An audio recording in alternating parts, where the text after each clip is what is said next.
Hello and welcome back to Rib Club Sewing Lounge and Tailor. Reap what you sow. This is Bonnie, and I would like to show you a little something about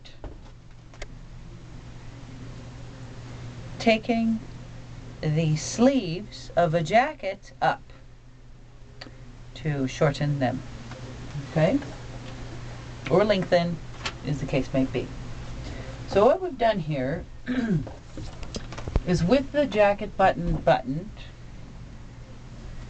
pinned up a suitable length on each side, on both arms, for the hem. Okay?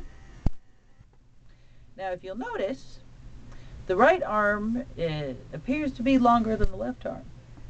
Okay? So after making my marks,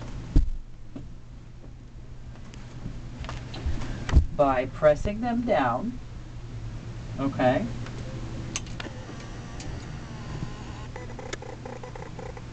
turn that up, skosh. Okay, so you damper those down where your pins are.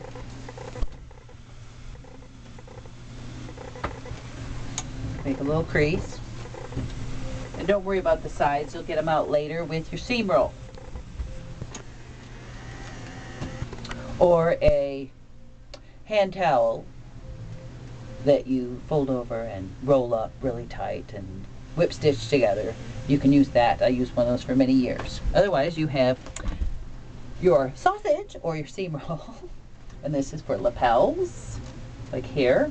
So you can see this jacket came to the customer with a little crease here.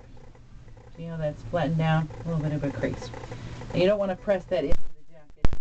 You want to use your seam roll for the lapel.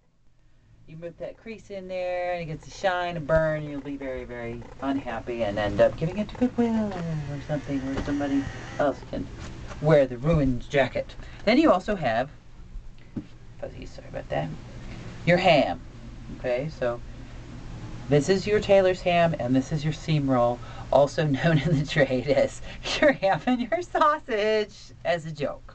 Okay, so you'll remember you need a ham and a sausage to do tailoring. All right. So what we end up seeing is that we've got 4 buttons still showing on this side and only 3 on this side. And that would indicate, maybe the person's arms are longer on one side. Now, nobody's arms or legs are really, unless you've got the bone removed, it's really the same inseam on your legs and the same under here. It's just this gentleman's right-handed. So it stretches more, so this arm comes out more and a little bit more muscle maybe. So he needs it a little bit longer for more growth because he's right-handed, okay? So, when you measured it, when I first dampered them down, they looked really cattywampus, okay? Then I went back, and since this has got a wig'em inside here, it makes it thicker, and so when you try to pin it, it will roll like that, or like that. Can you see what I'm doing, Katie? You know, like it's too far that way or too far that way. So keeping the pins in, I adjusted this manually and steamed around to get my lines in it. If you can come a little closer, I don't know how well you can see this. All right. See, there's the longer one. Okay. You can see this one. Well, you can't see where I rolled it down, but I rolled it down here a little bit and here. And then I rolled this one. See how it's puckering because it wants to do that, but it really needs to be here. And it's so thick where all this buttonhole stitching is that it just doesn't want to squeeze that way, so it rolls that way. So I did my best to roll these bits here and steam those so that I can see. You can also put a little mark there, a little tailor tack right in there to remind you, okay? But I just prefer to write it down since I have a storefront, in case I have to walk away and, you know, it gets warm or something and the wind blows and, you know, anyway. So, when I measured it this way, I got them a little bit closer. Okay. To the length, you see that? It's the same. Much closer. See? See the arm patches are?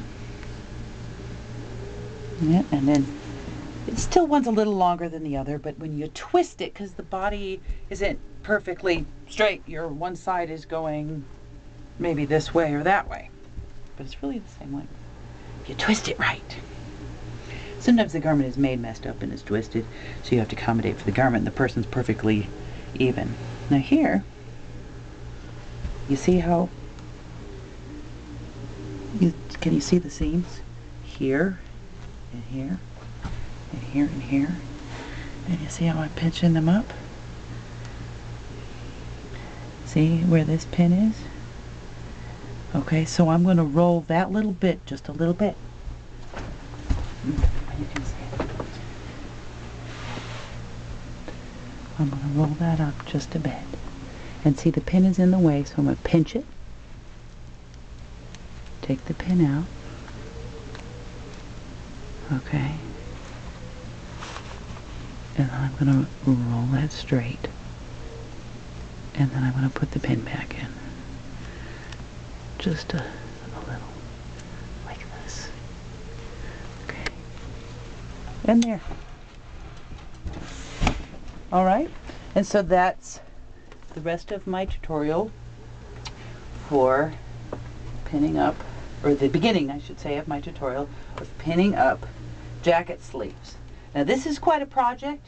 It's a rush job, and I have to take out all those buttonholes and sew new buttonholes in as well as building a higher vent, which there's nothing in here, so I have to build one and construct on the inside a vent higher here so I can move these buttons here. Okay, so that's the end of the beginning of my tutorial, and I'll give you another quick pictures and add on to this later. And signing off, reap what you sow, Rip Club Sewing, fix your pants. Peace, man.